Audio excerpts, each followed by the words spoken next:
El Corán. Uno de los libros más influyentes de todos los tiempos. Un texto sagrado que rige la vida de más de 1.000 millones de personas. Es un reglamento sobre cómo hemos de comportarnos en nuestra vida. Contiene fragmentos en los que Dios habla sobre la paz, la compasión, etc. Pero también encontramos otros en los que se habla de violencia y guerra. De los orígenes místicos del Corán en el desierto, oyó una voz que le decía: recita. A sus escalofriantes advertencias sobre la justicia y el castigo. El Corán no se reprime a la hora de explicar de forma explícita los castigos que nos aguardan en las llamas del infierno.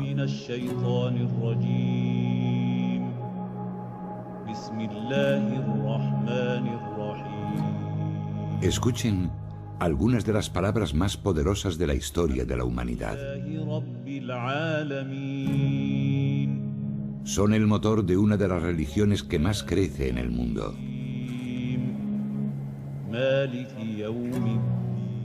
Miles de millones de voces las han repetido durante los últimos 1400 años. Son las palabras del libro sagrado del Islam, el Corán. Los musulmanes creen que el Corán fue revelado directamente por Dios al profeta del Islam. No se trata simplemente de que Dios inspirase al profeta o lo empujase a contar un acontecimiento importante. Es en realidad el mensaje que el propio Dios transmite al mundo. En árabe, Corán significa la recitación. La escritura está hecha para ser leída en voz alta. De esta manera, los musulmanes creen comunicarse directamente con Dios. Al conservar la palabra de Dios, el Corán se convierte en una parte de este. Y por tanto, el propio texto, las palabras, las páginas y el mismo libro son de por sí algo sagrado. Al hojear el texto sagrado, pueden apreciarse en un primer momento ciertas similitudes entre el Corán y las escrituras judías y cristianas. Todas hablan de un Dios único y omnipotente, y narran, en algunos casos, las mismas historias. Pero muchos consideran que el Corán es un libro envuelto en un halo de misterio.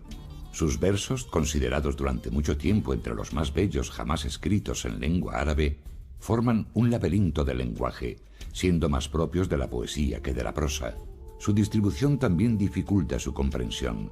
Al contrario que la Biblia, el Corán no sigue un orden cronológico ni narrativo. Por el contrario, sus 114 capítulos, o suras, se organizan en función de su extensión, los más largos al principio y los más cortos al final.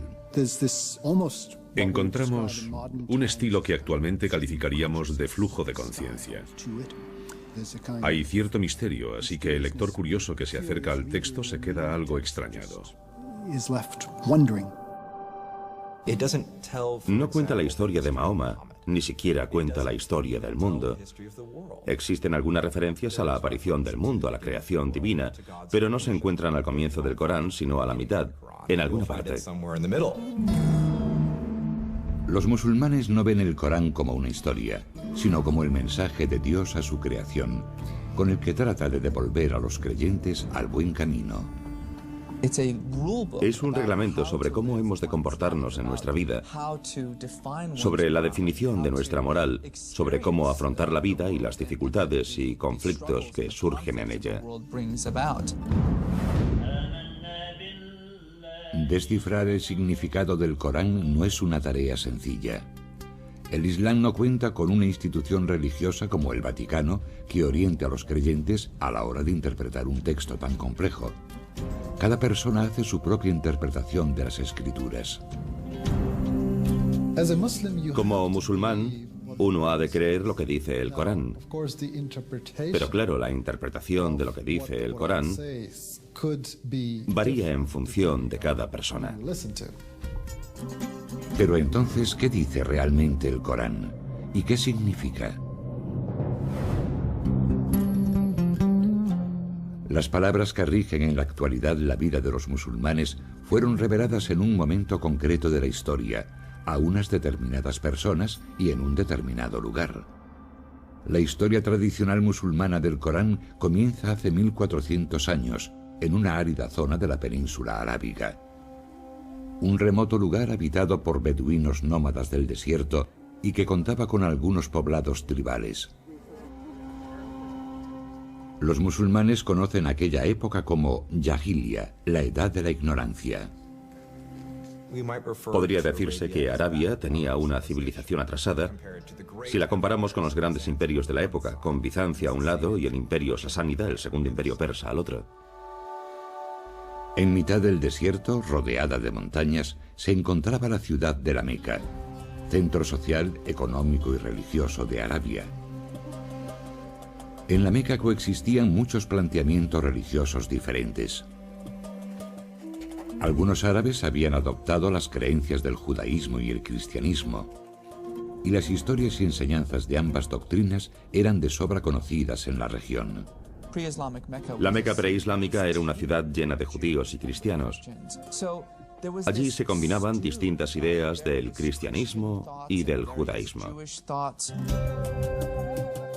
Sin embargo, el panorama religioso de Arabia en el siglo VI está dominado por personas que creen en una multitud de dioses. Cada año los peregrinos invaden la Meca para rendir culto en la Kaaba, un sepulcro convertido en el panteón de un sinfín de deidades e ídolos. Creían en la existencia de Dios, pero Dios, de alguna forma, era una figura demasiado distante como para relacionarla con la rutina diaria de los hombres. Así pues, estos ídolos funcionaban como intermediarios entre Dios y los hombres. A mediados del siglo VI, la Kaaba albergaba 360 ídolos. La peregrinación anual al sepulcro reportaba enormes beneficios económicos a la tribu que controlaba el lugar sagrado, los Quraysh. Llegaba un montón de gente que debía hacer algún tipo de ofrenda y pagar un tributo, así que era un negocio muy lucrativo. Los Quraysh estaban amasando una enorme fortuna. Mientras sus líderes se enriquecían, la mayoría de los habitantes de la Meca vivían en la más absoluta miseria. Había un problema enorme en lo que respecta a la distribución desigual de la riqueza. Había problemas con los derechos de los huérfanos, las mujeres y los necesitados. La esclavitud era una práctica habitual en la Meca. Las niñas se consideraban algo inútil y a menudo eran enterradas al nacer. Esa es la ciudad de la Meca en la que en el año 570 nace un niño llamado Muhammad ibn Abdullah. Un niño pobre que se convertiría en el profeta de una de las religiones más importantes del mundo. Para los musulmanes, mostrar cualquier tipo de imagen de Mahoma es una blasfemia. Se sabe muy poco de la infancia de Mahoma, y los relatos existentes fueron escritos más de 100 años después de su muerte. Dichas historias afirman que cuando Mahoma cumplió los 6 años, sus padres ya habían muerto. Siendo huérfano en una sociedad como aquella, enormemente estratificada, tenía que ser pobre. Debía de pertenecer al grupo que no formaba parte de la aristocracia hacendada que controlaba prácticamente todos los aspectos de la organización política, social y económica de la ciudad.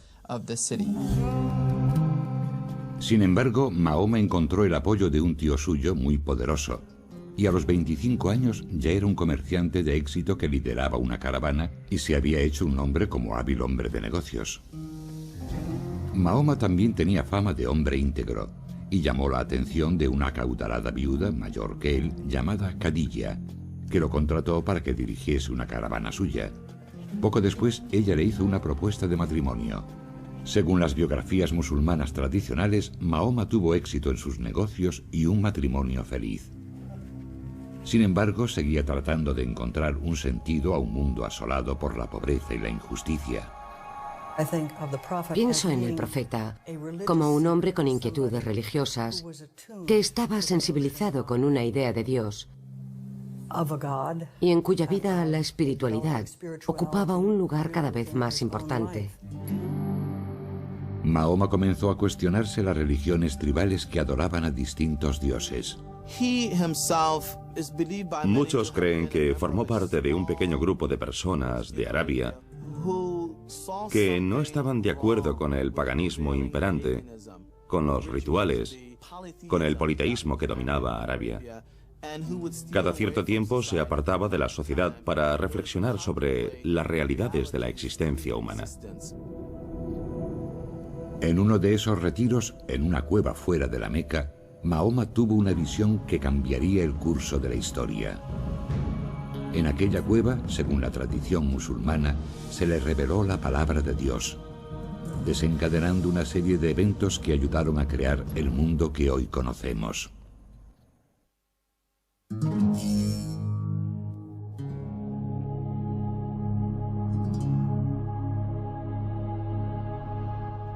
Cinco veces al día, los musulmanes de todo el mundo oran en una determinada dirección.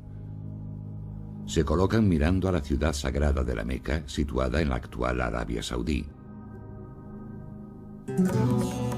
Pero a comienzos del siglo VII, la Meca, el lugar más sagrado del Islam, era un lugar de culto pagano y una ciudad llena de injusticias. Así fue hasta la aparición de uno de los textos más sagrados del mundo, el Corán.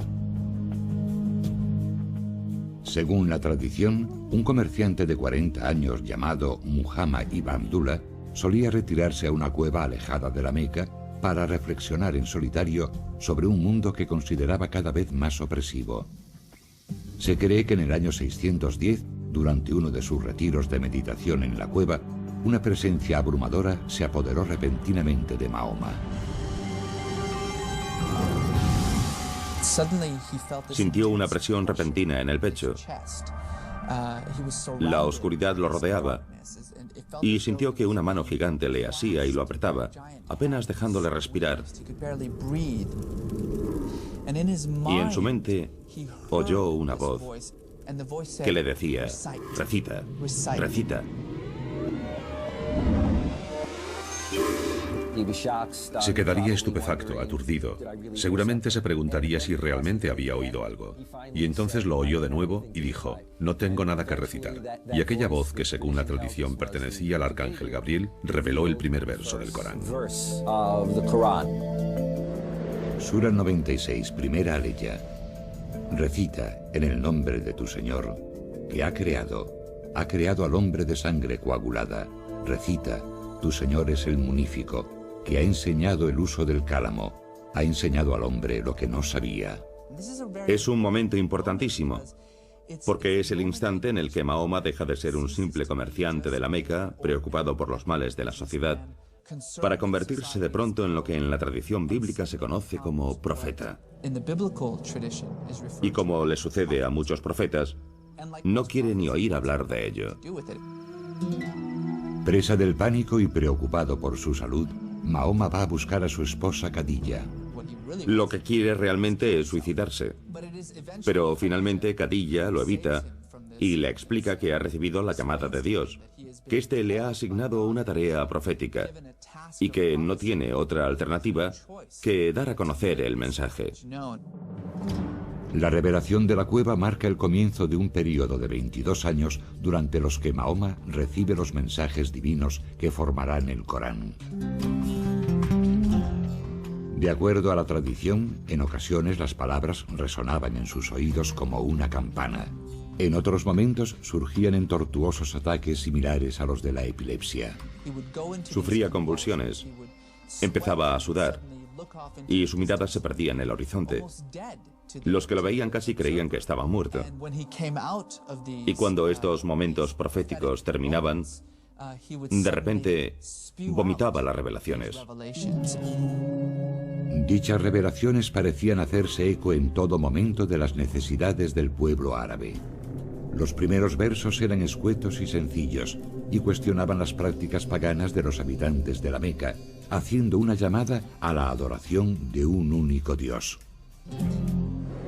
Sura 73, octava aleya. Y menciona el nombre de tu Señor y conságrate totalmente a Él. El Señor del Oriente y del Occidente, no hay más Dios que Él.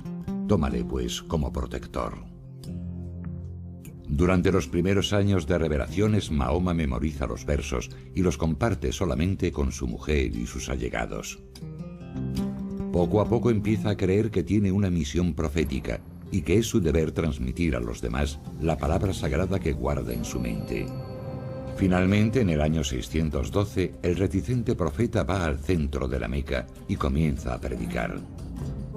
Era un aviso a los ciudadanos de la Meca, que a ojos del profeta habían perdido la conciencia, si es que la habían tenido alguna vez, de la existencia de un Dios supremo, de un único Dios que los había creado y les mostraba el camino.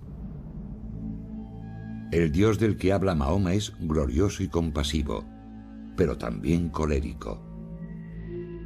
El profeta dice a los habitantes de la Meca que sus actos en la tierra tendrán consecuencias cuando llegue el día del juicio.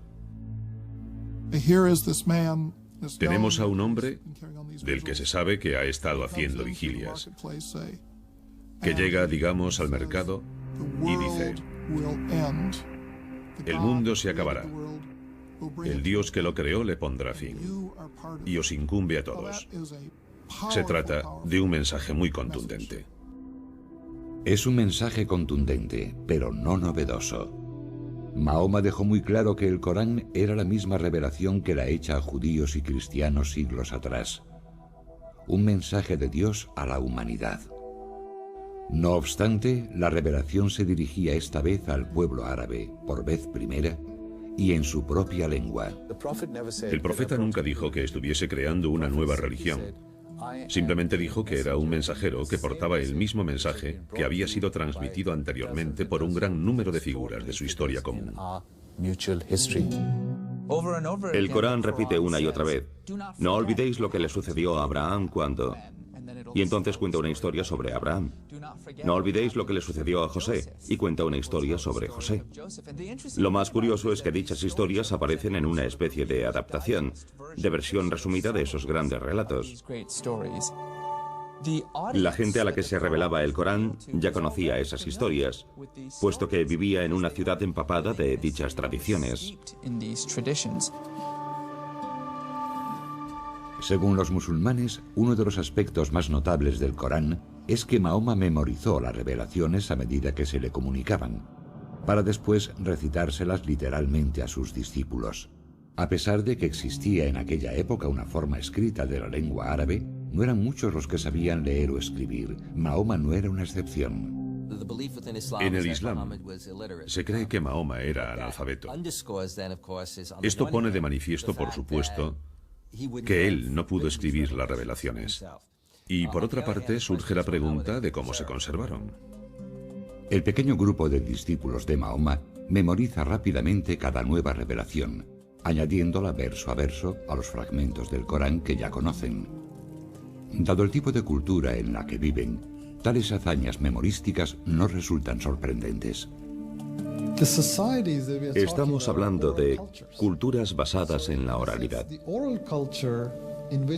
En cierta manera, la cultura oral en la que vivía Mahoma permitía que la gente escuchase algo una o dos veces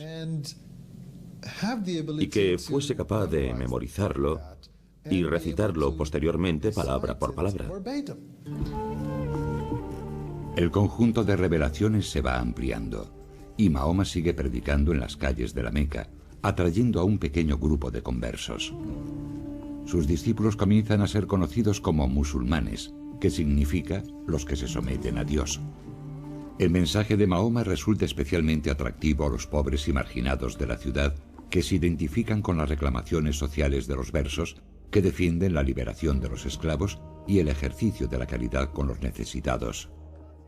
Algunos de los que se convirtieron al mensaje del Corán lo hicieron seducidos por la belleza del lenguaje, que algunos veían tan perfecto que lo consideraban una prueba de la existencia de Dios. Si le preguntas a un musulmán, bueno, ¿qué pruebas hay de que se trate de una revelación divina?, te contestará, y llevan haciéndolo más de 1000 años, que la prueba es el propio Corán, que ese es el mayor milagro, que un analfabeto en medio de ninguna parte cree de pronto un documento tan magnífico y poderoso. Pero no todos están contentos con lo que predica Mahoma. Su provocador mensaje, que se niega a reconocer la divinidad de los ídolos que alberga la Kaaba, atrae las iras de la tribu dominante, los Quraysh, ya que amenaza su posición de poder. Si no hacían falta intermediarios ante Dios, no había razón para la existencia de los ídolos. Y sin los ídolos, la Kaaba no tenía razón de ser. Sin la Kaaba, tampoco hay ninguna razón que justifique el dominio de la Meca como capital social y económica de la península arábiga. El conflicto de los Quraysh con Mahoma y sus revelaciones no se debía a motivos teológicos, sino que era un conflicto económico, un conflicto político. Los Quraysh y el grupo mayoritario de la Meca no se muestran demasiado condescendientes con el pequeño grupo de seguidores del mensaje de Mahoma. Los musulmanes son brutalmente perseguidos. Algunos sufren palizas en las calles, otros son torturados. Durante 9 años, los musulmanes soportan las humillaciones, manteniéndose firmes en su creencia de que no hay más Dios que Dios. El propio Mahoma goza de la protección de su acaudalada esposa y su poderoso tío, pero tras la muerte de ambos, el profeta y sus discípulos se dan cuenta de que no les queda otra alternativa que huir de la Meca. La estructura social había sido destrozada hasta tal punto que se veía incapaz de proseguir su misión en la Meca. Y decidió que tendría que buscar una especie de base de operaciones alternativa. El cambio de lugar traerá consigo un nuevo tipo de mensaje para el Corán, que hará hincapié en las leyes y en la guerra.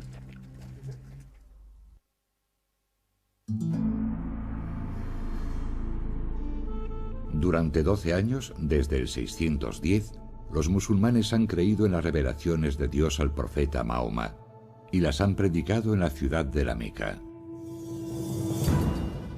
Pero la vida del cada vez mayor grupo de discípulos de Mahoma se hace peligrosa.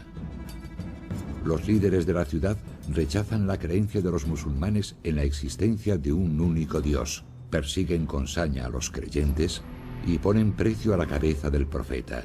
La suerte de Mahoma cambia en el año 622, cuando recibe la invitación de unos forasteros.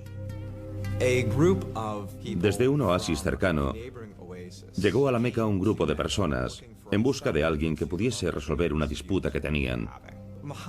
Pensaron que Mahoma como profeta era la persona ideal para el puesto. Y finalmente acordaron que no solo acogerían a Mahoma y a su familia, sino a todo un grupo de musulmanes. Paulatinamente, de forma clandestina, la reducida comunidad musulmana recorre los 400 kilómetros en dirección norte que la separan de Yatrib, ciudad que pasaría a conocerse como Medina, la ciudad del profeta. En su nuevo hogar, Mahoma asume también un nuevo cargo. Al principio era simplemente un profeta del que Dios se servía para transmitir su mensaje. En Medina, sin embargo, se convierte en un líder. Es el líder de la comunidad musulmana, pero también asume cierta autoridad sobre todo el oasis de Medina. En Medina, el profeta sigue transmitiendo revelaciones a sus discípulos, pero la naturaleza de los mensajes varía notablemente. Según los musulmanes, los versos reflejan a partir de entonces la condición de líder de Mahoma, que añade un nuevo elemento a su mensaje, una guía práctica sobre la creación y el gobierno de una sociedad. Se habla básicamente de la necesidad de regular la sociedad. Por lo tanto, las leyes son lo más interesante del período en Medina.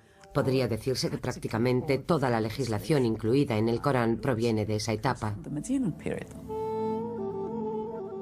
Las revelaciones que la tradición relaciona con Medina sentaron las bases de la ley islámica. Incluían normas para casi todos los aspectos de la vida, desde la prohibición del alcohol hasta el permiso para que las madres den de mamar a sus hijos durante 2 años. Los versos ofrecen indicaciones sobre las herencias, otorgan nuevos derechos a los más desfavorecidos como huérfanos y esclavos, y establecen nuevas reglas que mejoran la situación social de la mujer. Sin embargo, la interpretación de dichas leyes no es siempre sencilla. De hecho, algunas de ellas siguen siendo motivo de debate actualmente. Un buen ejemplo, ¿Permite el Corán la poligamia? Sura 4, tercera aleya. Casaos con las mujeres que os gusten, 2, 3 o 4. Pero si teméis no obrar con justicia, entonces con una sola. A primera vista, la aleya parece bastante clara, pero los estudiosos apuntan que estas palabras pueden interpretarse de diversas maneras. Unos interpretan que se pueden tener hasta 4 esposas, otros que solo se puede tener una, porque es imposible tratar a varias personas de forma equitativa. Algunos defienden que alude a situaciones muy concretas en las que haya muchas chicas huérfanas disponibles, y que en este fragmento se sugiere que hay que hacerse cargo de ellas. Por lo tanto, no es fácil extraer las implicaciones exactas del texto en nuestro tiempo o en cualquier otra época. Inspirada por el mensaje del Corán y el liderazgo de Mahoma, toda la ciudad de Medina se convierte al Islam. Las leyes expuestas en los versos del Corán se convierten en las leyes de la ciudad. Era una comunidad que vivía de acuerdo a las revelaciones que iban saliendo de la boca de Mahoma. Se trataba de una revelación viva, en constante evolución. Pronto esa revelación permitirá a los musulmanes tomar las armas para sobrevivir. Los ciudadanos de la Meca seguían ofreciendo una recompensa por la cabeza de Mahoma, que predicaba contra sus prácticas religiosas y amenazaba su bienestar económico. Y no aceptaban a Mahoma como gobernador de Medina. En el año 622, la Meca declara la guerra a Mahoma y sus discípulos. El Corán, que había facilitado leyes cuando la comunidad necesitaba orden, les anima entonces a defenderse de sus agresores.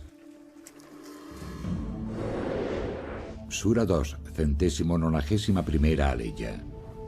Combatid por Alá contra quienes combatan contra vosotros, pero no os excedáis. Alá no ama a los que se exceden. Matadles donde deis con ellos, y expulsadles de donde os hayan expulsado.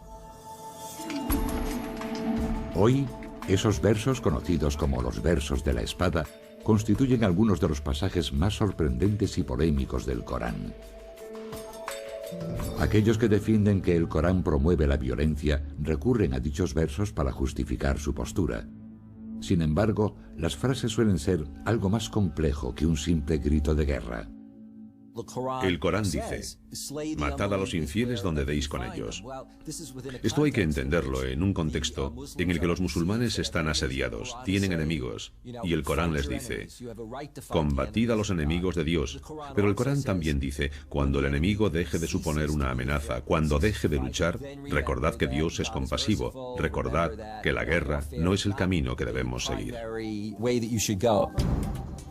Con el respaldo de las revelaciones, los musulmanes luchan contra los ciudadanos de la Meca durante 8 años por toda la península arábiga.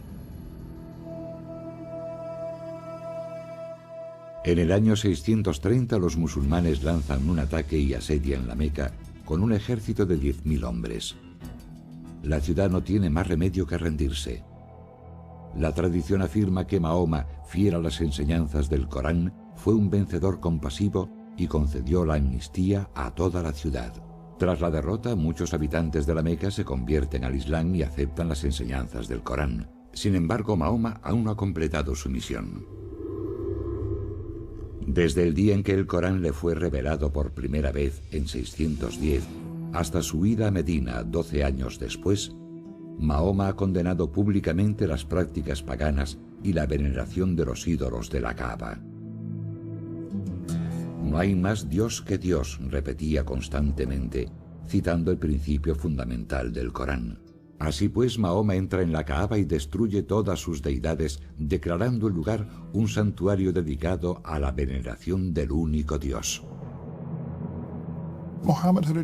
Mahoma había logrado alcanzar su objetivo, y lo había hecho haciendo lo que Dios le había pedido.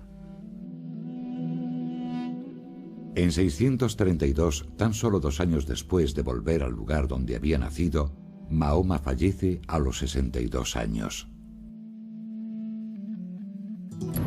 Su último suspiro pone fin al Corán.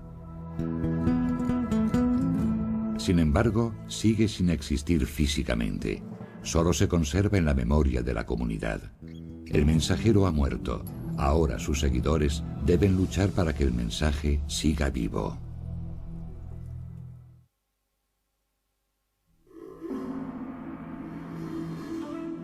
Según la tradición musulmana, los versos del Corán fueron revelados hace 14 siglos y a lo largo de 22 años al profeta Mahoma. Sus seguidores creían que era literalmente la palabra de Dios. El profeta predicó sobre todos los aspectos de la vida, desde la religión al derecho y la moral, y la recién creada comunidad musulmana trató de vivir de acuerdo a sus palabras. Pero tras su muerte en el año 632, los musulmanes tenían ante sí un difícil reto: preservar el Corán, que seguía siendo un texto oral. Durante la vida del profeta, el Corán nunca se plasmó sobre el papel. Ni siquiera era considerado un texto establecido. No debemos olvidar que el Corán se iba revelando progresivamente y siempre en función de las necesidades de la comunidad musulmana en cada momento. Y el Corán se completó simplemente cuando el profeta exhaló su último aliento. No obstante, aquellos que viven de acuerdo a las enseñanzas del Corán deciden que es necesario plasmar sus palabras sobre el papel y crear un texto tangible. Se dieron cuenta de que la primera generación que había memorizado el Corán estaba desapareciendo y, por lo tanto, estaban perdiendo la conexión directa con la revelación del profeta. Es más, el Islam comienza a extenderse fuera de la península arábiga y empiezan a aparecer pequeñas variaciones en la forma de recitar el Corán. Poco a poco se está alterando la palabra de Dios. Según la tradición, en 651, Uthman, el tercer califa o líder político musulmán, designa un comité con la misión de compilar el Corán. El comité debía recopilar y autentificar las distintas estrofas. Algunas se habían escrito durante la vida del profeta, pero estaban dispersas por toda la comunidad. Dicen que las fuentes de esta compilación provenían de textos escritos sobre trozos de huesos o de fragmentos de pergamino, pero también del corazón de los hombres, de su recuerdo de la recitación del Corán. Las estrofas debían cumplir unos criterios muy estrictos. 2 testigos presenciales debían confirmar que los versos habían sido registrados en presencia del profeta, y las estrofas se contrastaban con los recuerdos de los compañeros que habían memorizado por completo el Corán. El texto, una vez aprobado, se reúne en un solo volumen y es enviado a las ciudades de la región. Uthman ordena entonces la destrucción de las demás versiones escritas del texto. Los musulmanes creen que el texto de Uthman, completado tan solo 20 años después de la muerte del profeta, preserva a la perfección las revelaciones de Dios tal y como las predicó Mahoma, y que el Corán no ha sufrido alteraciones respecto a cómo fue revelado al profeta. Para los musulmanes es muy importante, porque significa que sus escrituras, que son la base de la Ummah, de la comunidad, son completamente auténticas. Esa autenticidad que defienden los musulmanes distingue al Corán de las escrituras cristianas y judías. Mahoma proclamó que el mensaje que Dios le había transmitido era el mismo que habían predicado Moisés y Jesús. Pero, de acuerdo a la tradición musulmana, las revelaciones en las que se basan el judaísmo y el cristianismo fueron corrompidas, en parte, al ser escritas en el Viejo y el Nuevo Testamento. Los musulmanes creen que la revelación original a Moisés y a Jesús se fue distorsionando con el tiempo, por lo que hay en el Viejo y Nuevo Testamento serían tanto revelaciones como versiones alteradas de las mismas, y modificarían lo sucedido realmente debido a las circunstancias históricas, religiosas y políticas de la época. Sura 3, 78ª aleya. Algunos de ellos trabucan con sus lenguas la escritura, para que creáis que está en la escritura lo que no está en la escritura, diciendo que viene de Alá, siendo así que no viene de Alá. Mienten contra Alá a sabiendas. El Corán afirma categóricamente, por un lado, que corrobora las escrituras anteriores y, por otra parte, dice que corrige ciertos aspectos o ideas que aparecen en las escrituras hebreas y cristianas. Los musulmanes creen que el Corán corrige los errores que contienen dichas escrituras, entre los que se encuentran algunas de las enseñanzas fundamentales de esas doctrinas. Por ejemplo, la interpretación cristiana de la figura de Cristo. El Corán afirma que Jesús fue un profeta, que nació de una virgen y que realizó milagros como sanar a ciegos y leprosos. No obstante, el Corán niega que Jesús fuese el Hijo de Dios. En el contexto islámico, la idea de que Jesús sea el Hijo de Dios se interpreta como que es un ser divino. Esto supone, desde el punto de vista musulmán, que los cristianos tienen distintos dioses, mientras que los musulmanes sostienen que solo puede haber un Dios. El Corán discute también la historia bíblica de la crucifixión de Jesús, afirmando que Jesús no murió en la cruz, sino que Dios lo elevó a los cielos y que sus verdugos crucificaron por error a otro hombre que se parecía a Jesús. Sura 4, 157 aleya. No le mataron ni le crucificaron, sino que les pareció así. Ciertamente no le mataron, sino que Alá lo elevó así. La idea cristiana de que Jesús murió por los pecados de la humanidad choca con el mensaje del Corán, que dice que cada alma es responsable de sus propios actos. La muerte y resurrección como acto redentor no encaja en el Islam. No entienden la idea de que alguien redima los pecados ajenos. Los musulmanes creen que debido a las tergiversaciones existentes en la Biblia, Dios se vio obligado a transmitir su palabra una última vez. En el Islam se considera que el Corán, tal y como fue dictado a Mahoma y conservado por Uthman, es la única revelación divina verdadera. Ven el Corán como la última revelación, la única completa y no corrompida, y creen que Mahoma fue el último profeta de Dios. Durante los últimos 400 años los musulmanes se han esforzado por seguir las indicaciones de dicha revelación. Pero esta es una tarea ardua y polémica, una tarea que constituye la única esperanza de alcanzar la salvación cuando llegue el apocalipsis que presagian las páginas del Corán.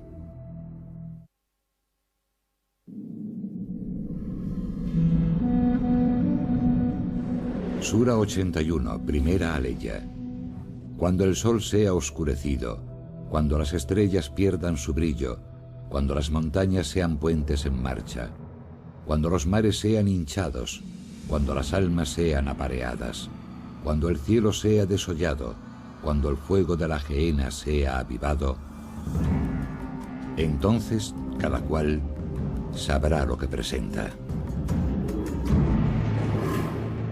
Así será el momento, dice el Corán, en el que Dios decida poner fin al mundo.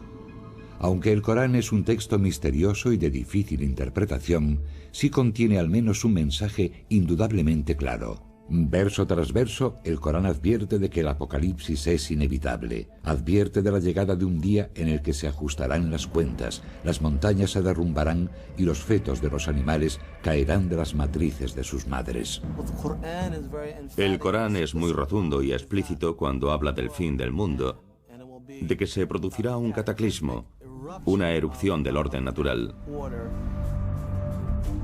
Al igual que ocurre en el apocalipsis bíblico, el Corán proclama una y otra vez que la humanidad deberá responder por sus actos en la tierra. El Corán no se reprime a la hora de explicar de forma explícita los castigos que nos aguardan en las llamas del infierno. Las descripciones del cielo y el infierno son algunos de los pasajes más imponentes del Corán. Como ocurre en muchas estrofas del texto, las descripciones de la otra vida reflejan el lugar donde el Corán fue revelado. La imaginería del cielo y el infierno parece dirigida específicamente a un público formado por moradores del desierto. El cielo se describe como un jardín exuberante y repleto de agua. Las descripciones del infierno, del mismo modo, hacen hincapié en el calor, el fuego, Cosas como calderas de cobre fundido vertidas en las gargantas de personas sedientas en lugar de agua. Así pues, se toman el dolor y el sufrimiento naturales de esa zona y se llevan a un nivel superior para describir los padecimientos del infierno. Para los musulmanes, el único modo de conseguir la salvación en el día del juicio final consiste en seguir el Corán. Pero la interpretación exacta de lo que quiere decir el libro sagrado ha levantado polémicas durante siglos, en parte debido a que el Islam no cuenta con una única autoridad religiosa. El Islam no tiene una estructura jerárquica, no existe una institución como la Iglesia. Por lo tanto, los fieles pueden formarse su propia opinión libremente. Dificultar las cosas puede parecer una paradoja. Si Dios desea revelar su mensaje, ¿por qué a veces las escrituras son tan crípticas? Sura 3, séptima aleya. Él es quien te ha revelado la escritura. Algunas de sus aleyas son unívocas y otras son equívocas. Pero nadie, sino Alá, conoce la interpretación de ello. La mayoría de los musulmanes cree que el único intérprete verdadero del Corán fue el propio Mahoma. Como mensajero elegido de Dios, se dice que comprendía todas las revelaciones, tanto los versos concisos y directos como aquellos que no resultan tan claros. Así pues, a lo largo de la historia del Islam, los musulmanes han examinado los relatos de la vida de Mahoma, sus palabras y obras, para tratar de explicar el Corán. La comunidad musulmana sostiene que las palabras y actos de Mahoma eran la perfecta manifestación de la voluntad de Dios, y que de hecho su propia vida es una revelación, al igual que el Corán. Sin embargo, el estudio de la vida de Mahoma no ha conseguido explicar por completo la palabra eterna de Dios. Distintas sectas y escuelas musulmanas se han enfrentado a lo largo de los siglos, tratando de imponer sus diversas interpretaciones. Algunos han utilizado el texto para justificar la muerte de otros musulmanes, de los que consideraban que se habían apartado de la fe. Otros sostienen que el Corán fomenta una actitud combativa ante los fieles de otras religiones. Podría decirse que el Corán es un documento bastante flexible. Uno puede hallar argumentos a favor y en contra de una determinada idea. La verdad es que la gente también lo hace al citar a Lincoln, a Washington, a Jefferson. Uno encuentra lo que anda buscando, y el caso del Corán no es distinto. Hace 1400 años el Corán fue revelado a una pequeña comunidad del desierto. Hoy es la piedra angular de la vida de 1.300 millones de fieles a lo ancho del mundo. Desde la primera revelación en una cueva a las afueras de la Meca y a lo largo de toda la historia del Islam, los musulmanes han tratado de aplicar las enseñanzas del Corán.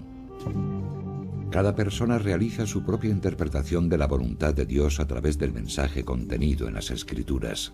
El Corán debe entenderse en el contexto del que habló un gran estudioso del Islam, un océano. El océano es una enorme criatura llena de misterios. Los musulmanes han encontrado en ese océano, durante siglos, inspiración sobre el amor y el temor, el conocimiento y las leyes, la ira y la violencia, el misticismo y el ritual. Su fe en el Corán ha cambiado la historia. Como sucede con todas las religiones, los textos sagrados pueden desatar pasiones, sacando lo peor de aquellos que afirman vivir de acuerdo a su mensaje, o, por el contrario, acercar lo divino a los hombres.